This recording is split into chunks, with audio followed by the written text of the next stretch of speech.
Hey everyone, Shawn Smith here with Dedicated Financial GBC in Roseville, Minnesota. I'm the founder and CEO doing our vlog today on why companies should invest in culture within their organization. I've done vlogs before on the importance of company culture and on things of culture because of course that's a hot button for Dedicated and for myself.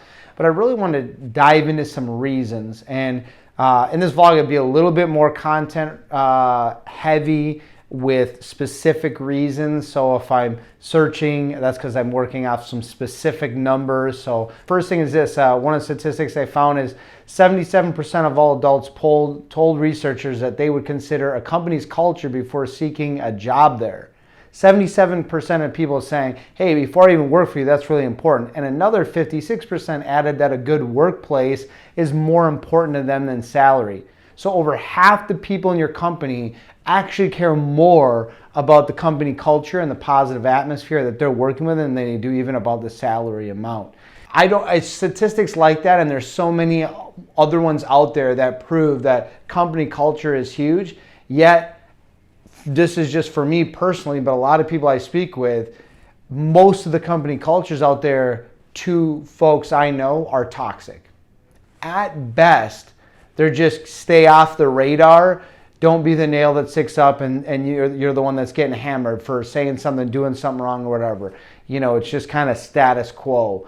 And I don't know about you, but working in that environment for a long time and not feeling acknowledged, not feeling important, not feeling like you have a mission or a purpose, ultimately to me is soul sucking, and I wouldn't want that for anyone. And that's why I think it's so important companies invest in culture.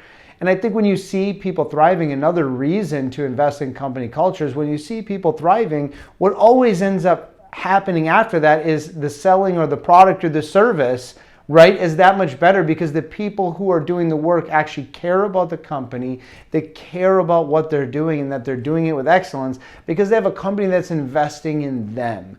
And that's another reason is when you invest in folks, they're going to invest back in you, and that often shows up through company culture. And another reason is I think people are going to care at the level you do. If people don't feel important, their work acknowledged, their work appreciated, if they're not given a great environment to work in, you're not getting the best out of them as far as your company goes. So your product or service is not at the level of excellence it could be simply because you're not investing in your team. So ultimately, the higher you invest in your team, the better, not only will your team succeed, but I think the more you can expect from them, right? And I think that generally speaking, when you place high expectations on someone that you are investing heavily on, they're gonna rise and exceed those expectations, but you have to go first as a leader, as a company, and do that. Another thing is it affects your retention rate. If you're constantly having to rehire, if you're not holding on to people for more than a couple months or a year or two, and you're constantly having to train and rehire, people are just a number, and it's just people going through the mill, that costs a lot of money, and it really hurts your effectiveness rate as a company. And I think there's a positive or a healthy amount of attrition in a company for sure, but you really want to hold on to your rock stars.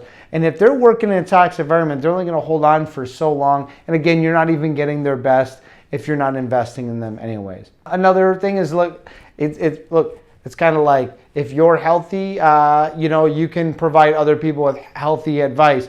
If a company is healthy, if it has a healthy culture, it's going to equate to more and better business. I think it ultimately drives your success. And I think in this day and age with company culture, it's really becoming a massive competitive advantage for several reasons, not just for a higher excellence and output, but also for the team members working within the company and enjoying what they do and why they do it is becoming so important to a millennial and a zennial that you have to ask yourself, in the future, is company culture and not being a number and having mission and purpose, feeling like your company is investing in you, is that going to become more important or less important? So you have to ask yourself, is your company culture toxic? Is it not really heavily invested? Do people really love where they work? And if that's not the case, you're way behind the 8 ball. So you really need to increase your efforts in that area.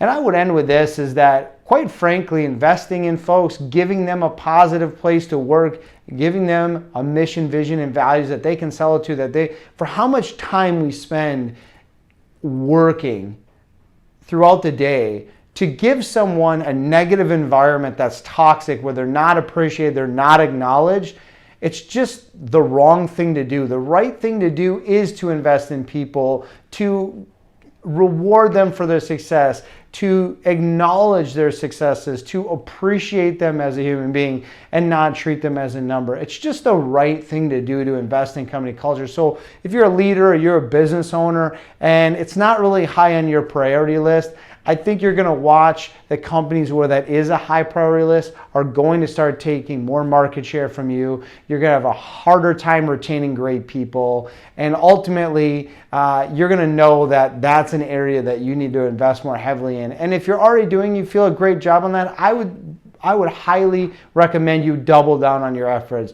I don't think you can outgive and outserve your people and not have that come back to you tenfold. So these are my reasons, just a few of them. I'm sure we could jump into a bunch more. But thank you as always for tuning in. Thank you for your likes, your shares, your comments. I genuinely appreciate those.